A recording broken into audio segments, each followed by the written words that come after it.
प्यारे दर्शकों नमस्कार। तारीख है आज 3 सितंबर 2025, दिन बुधवार, हिंदी तिथि भाद्रपद माह शुक्ल पक्ष एकादशी। आइए नजर डालते हैं हमारे प्यारे राज्य हिमाचल प्रदेश की तमाम बड़ी खबरों पर।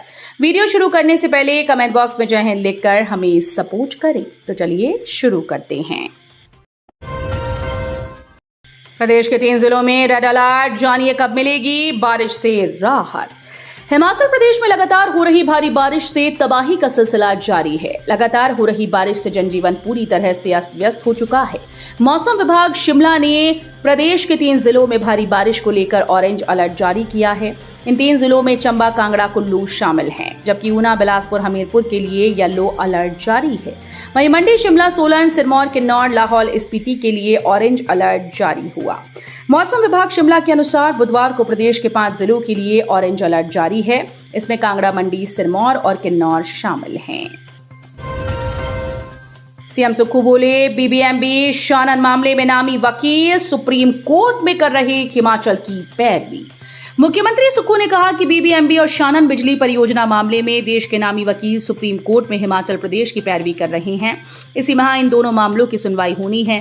प्रदेश के हितों के लिए सरकार निर्णायक लड़ाई लड़ेगी। बैरासियूल बिजली परियोजना के अधिग्रहण के खिलाफ कंपनी कोर्ट गई, सरकार भी अपील करने जा रही है। उन्होंने कहा कि पूर्व सरकारों की उदासीनता से बिजली बोर्ड ही डीपीआर तैयार करने का खर्च उठाता रहा। जब कोई पावर प्रोजेक्ट लाभ कमा रहा है तो उसे डीपीआर का खर्च भी उठाना चाहिए। विधायक केवल सिंह पठानिया के सवाल का जवाब देते हुए मुख्यमंत्री ने कहा कि जेएसडब्ल्यू मामले में सरकार की जीत हुई है। अब हम 18% की रॉयल्टी ले रहे हैं। 250 करोड़ रुपए की आय भी शुरू हो गई है।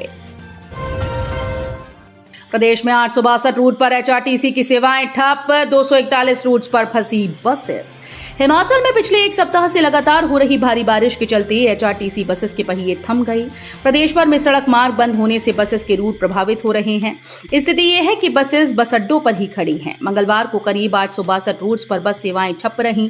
वहीं जिन रूट पर निगम द्वारा बसेस भेजी गईं उन रूट पर भी बसेस फंसी रहीं, जिससे यात्रियों को परेशानी का सामना करना पड़ा। करीब 241 रूट पर बसें फंसी रहीं। कई रूटों पर मुश्किल से सड़क मार्ग अस्थायी रूप से बहाल करने के बाद रूट से बसें अपने गंतव्य स्थान तक पहुंच सकी। भारी बारिश के चलते कुल्लू व चंबा में सबसे अधिक रूट पर बस सेवाएं ठप रहीं। ऊना के युवा सीखेंगे आपदा प्रबंधन, मुसीबत की घड़ी में बढ़ेंगे मददगार हाथ। आपदा की घड़ी में मददगार हाथ बढ़ाने की दिशा में जिला प्रशासन ऊना ने सराहनीय पहल की। सितंबर माह से ऊना जिले के 275 छात्र छात्राओं को विधानसभा फतेहपुर के अधीन पड़ते पौंग बांध स्थित अटल बिहारी वाजपेयी क्षेत्रीय जल क्रीड़ा केंद्र में आपदा प्रबंधन का प्रशिक्षण दिया जाएगा। इस प्रशिक्षण में युवाओं को ये सिखाया जाएगा कि किसी आपदा के समय राहत व बचाव कार्य किस तरह से किया जाए। आपदा प्रभावित लोगों को सुरक्षित स्थानों तक पहुंचाने व खुद सुरक्षित रहकर मददगार बनने की तकनीक सिखाई जाएगी। कागज से पतला होगा मोबाइल, टूटने का डर भी खत्म। आईआईटी मंडी ने विकसित किया खास 2D मटेरियल। गिरने से मोबाइल फोन टूटने की चिंता अब खत्म होने वाली है। मोबाइल कागज से भी पतला हो जाएगा। एलईडी टीवी आपके पर्स में समा जाएगा। एक चिप को शरीर पर लगाए जाते ही शरीर की हर हरकत का पता चल जाएगा और पहने हुए कपड़ों पर ही सोलर पैनल फिट होकर लाइट का इंतजाम कर देंगे। नेक्स्ट जनरेशन का संसार बिल्कुल हमारी कल्पना से परे होने वाला है। इसमें कोई इलेक्ट्रॉनिक्स डिवाइस टूटेगा ही नहीं। मंडी आईआईटी का शोध उस मटेरियल की खोज करने में सक्षम हुआ जिसके सहारे मानवीय जीवन शैली ही बदल जाएगी।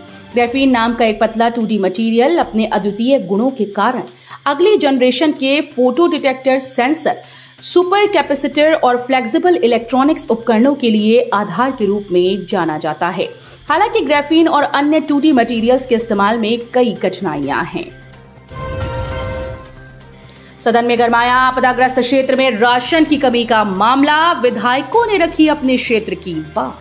हिमाचल प्रदेश के मुख्यमंत्री सुखविंदर सिंह सुक्खू ने कहा कि चाहे चुरा विधानसभा क्षेत्र हो या फिर प्रदेश का कोई भी आपदा प्रभावित क्षेत्र, किसी भी क्षेत्र में राशन की कमी पेश नहीं आने दी जाएगी। उन्होंने कहा कि यहां पर सड़कों की बहाली और लोगों को राशन पहुंचाने को सरकार त्वरित कदम उठाएगी। किसी भी परिवार को भूखा रहने नहीं दिया जाएगा। सदन में शून्यकाल के दौरान विधायक हंसराज ने अपने इलाके में हो रही राशन की कमी का जिक्र किया और कुछ स्थानों को गिनाया। भारी बारिश के कारण एसीएफ प्रारंभिक परीक्षा सहित पुलिस भर्ती दस्तावेज सत्यापन स्थगित। हिमाचल प्रदेश में लगातार भारी वर्षा, भूस्खलन व बादल फटने से हालात बिगड़ गए। इस कारण परीक्षाओं को स्थगित किया जा रहा है और अगली तिथि तय की जा रही है।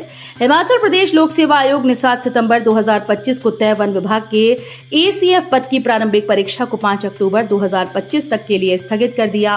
प्रदेश में बरसात से उत्पन्न स्थिति के मद्देनजर ये निर्णय लिया गया। मुख्यमंत्री सुखविंदर सिंह सुक्खू ने विधानसभा में ये मुद्दा उठने के बाद उचित कार्रवाई का आश्वासन दिया।